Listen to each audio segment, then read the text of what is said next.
नमस्कार मित्रांनो, टेक्निकल ज्ञान आणि नवीन अपडेट या चॅनलवरती तुमचे स्वागत आहे. मित्रांनो, आज आपण आपल्याच्या या व्हिडिओमध्ये बघणार आहोत की स्वस्तात सोने खरेदीची सुवर्ण संधी, दरात इतक्या रुपयांची घसरण. चला तर जाणून घेऊया आपल्याच्या या व्हिडिओच्या माध्यमातून. मित्रांनो, सोन्याच्या दरात सुरू असलेल्या तेजीला ब्रेक लागल्यानंतर पाहायला मिळत आहे. या तेजीमुळे सोन्याचा दर नव्या उच्चांकावर पोहोचला आहे.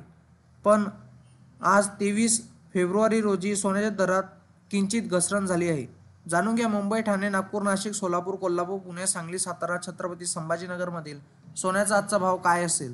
मित्रांनो, ऐन लग्नासराई सोन्याच्या दरात सुरू असलेल्या तेजी सुरू असल्याने नागरिकांना दागिने खरेदीसाठी जास्त पैसे मोजावे लागत आहे.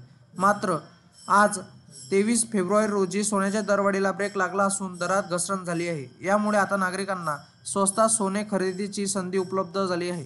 सोन्याच्या दरात नेमकी किती घसरण झाली आहे, तसेच या घसरणीनंतर महाराष्ट्रासह देशभरातील महत्त्वाच्या शहरांमध्ये सोन्याचे दर काय आहेत ते पण जाणून घेणे महत्त्वाचे आहे. मित्रांनो, 23 फेब्रुवारी 2025 रोजी सोन्याच्या दरात घसरण झाली आहे. 24 कॅरेट सोन्याच्या दरात 7,100 रुपये प्रति 100 ग्रॅम इतकी घसरण झाली आहे.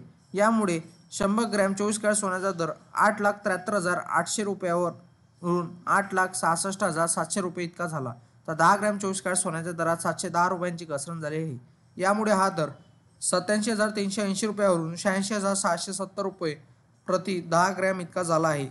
मित्रांनो, सोमवारी सोने 550 रुपयांनी तर मंगळवारी 330 रुपयांनी भाव वधारला. तर बुधवारी सोने 700 रुपयांनी मुसळी मारली. गुरुवारी 400 रुपयांनी दर वधारले. या 4 दिवसात सोने 2,000 महागले. तर शुक्रवारी सोन्याला 640 रुपयांची स्वस्ताई आली.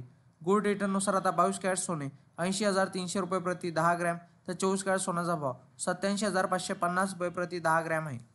मित्रांनो, जाणून घ्या मुंबई, पुणे, नागपूर, कोल्हापूर, जळगाव, सांगली, बारामतीमध्ये आजचा दर काय असेल.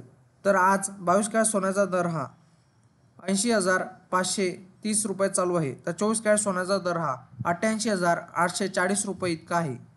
मित्रांनो, तुम्हाला असेच नवनवीन व्हिडिओ बघण्यासाठी तुम्ही आपल्या चॅनलला लाईक, शेअर अँड सबस्क्राईब करा. धन्यवाद.